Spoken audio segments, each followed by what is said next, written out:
Hi everybody, welcome back to Behind China with M. Today we are going to look behind the culinary secrets of China, and I'm super happy to have here Michelle, big foodie and enthusiast about Chinese culture.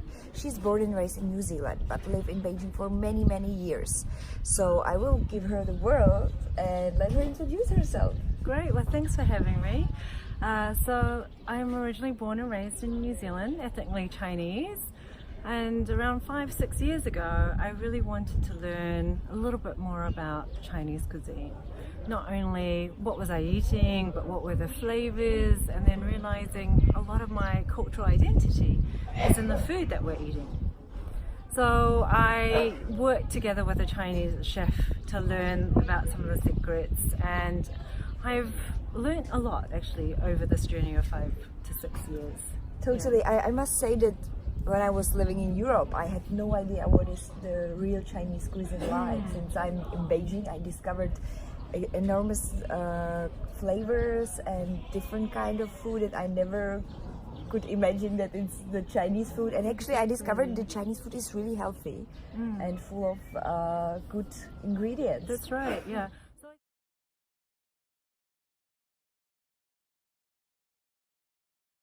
Yeah, so I think most people when they come from Europe or the US, Australia, New Zealand, they come to China and it's like, wow, the food here is so amazing and it's so different compared to, you know, the deep fried, sweet kind of food that we get at home, you know, the sweet and sour pork and these wontons and spring rolls. Where are these?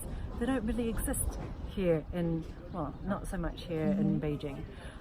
So there's a lot of myths and a lot of misunderstandings about Chinese food. So it's about the ingredients or the preparation, or what is the secret that is making such a big difference between what we are eating in Europe and what we can experience here in Beijing? Yeah, that's a really good question. Well, first of all, China is, if you don't know, China is huge. Yeah, I know. It's huge. First, you know, just geographically as well as population. So there's lots of influences that way. So provincial foods, there's a difference between northern Chinese cuisine and southern cuisine. So one thing that people kind of get wrong is, well, not wrong, it's just here in the north we don't really eat so much rice.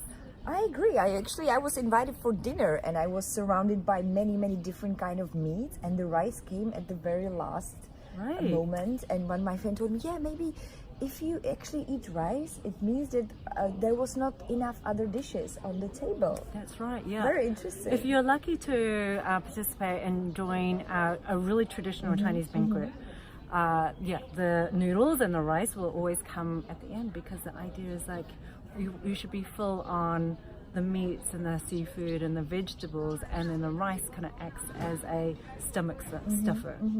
Yeah, the other thing you need to be mindful of, being in the north, just geographically, rice is not really suited. Okay. So this is why here in the north we will eat noodles, dumplings, breads. It's made from wheat flour. So here in the north we will typically eat more wheat based kind of products. In southern China they will eat a lot more like rice noodles and rice. Okay, so it's not only Chinese food, it's not rice and pork, right? That's right, yeah, there's all sorts of amazing fresh ingredients. Yeah. But everything what I experience is actually cooked. Even the breakfast is served as a hot dish.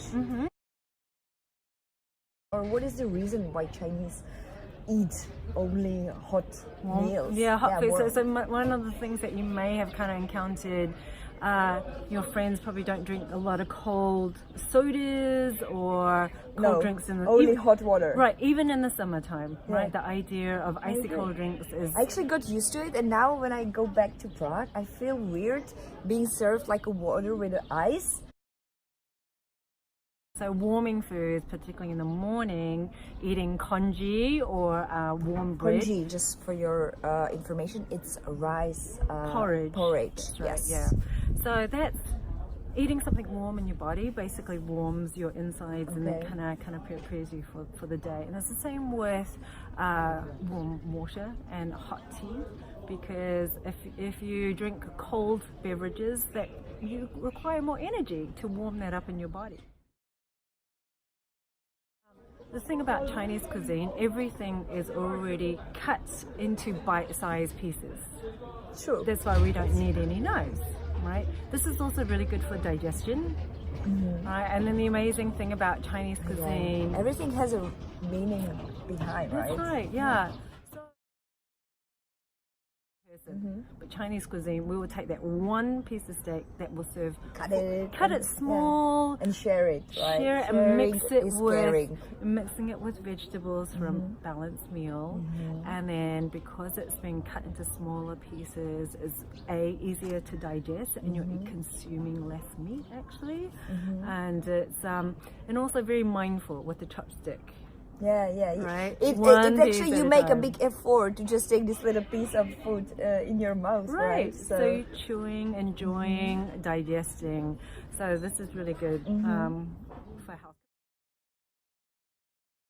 If we want to host a Chinese, are there anything that we should avoid, or if we want to really make them happy?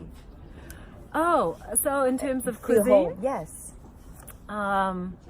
I always feel like obviously serving or having chopsticks is key. Very important. Yeah, very important.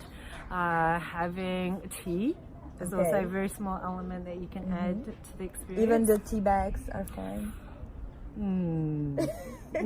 Well, if you don't have anything It's an else, effort. It's an effort. exactly. Yeah, Hot water. hot water. As long as you have hot water, you're already good.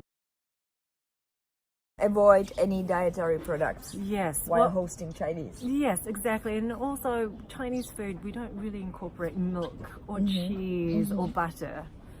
So this is another reason why, when Chinese friends come to Europe, they have a hard time digesting some of that food. Their body's just not used to it. Yeah, it's like I had some friends visiting me in Prague, and it was like first day, second day they were excited by trying new local things, but third day they were just craving for the local Chinese food, and we had to find like a Chinese restaurant there. And I understand, it's the same for me. Like few days without the yogurt, and I feel like something Really is wrong. uncomfortable, right? Yeah. Food is Sichuan food. Sichuan, yeah, the spicy one. Exactly, super spicy. So we say in Chinese, ma la. Mala. Ma is numbing, la is spicy. Ma la, yeah. So that's really great. There's other areas. So Sichuan chicken or Sichuan. Kung Pao chicken. Yeah, that's the Kung Pao section. chicken. Kung Pao chicken. Yeah, Yeah. Kung Pao chicken. Kung Pao or chicken. Ma Po Doufu. Mapo tofu. Oh yes. Yes. Called Lanzhou, they're famous for hand-pulled noodles. Ah yeah. The ceremony by preparing. just like these spices. chefs, they just like pull noodles. Yeah, it's quite amazing. There's also, of course, Beijing, where there's a lot of imperial kind of Beijing food. duck. Beijing duck, exactly. If you're lucky to visit Shanghai, there's xiaolongbao, the soup dumpling, Yeah, the dumplings filled with the meat and soup. veg- There's soup inside the dumplings. Okay. Not dumplings in the soup. It's like some reverse yeah, magic. reverse magic. So too. that's yeah, it's super- good for like takeaway soup. Exactly. Yeah. So. Right. Yeah, so, soy sauce is a combination, 4 key ingredients: soybeans, water, salt, and wheat, and it's fermented in a normally big jar, like for Okay. many months, and then that's how soy sauce is. I'm skipping a lot of details. Of course, but yeah. essentially, yeah, it's fermented in a big jar. Yeah. So.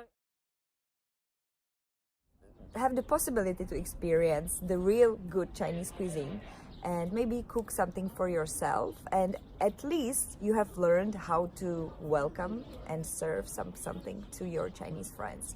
So have a great time and see you next time. Thank you, Michelle. You're welcome. Thanks for having me. Bye. Bye.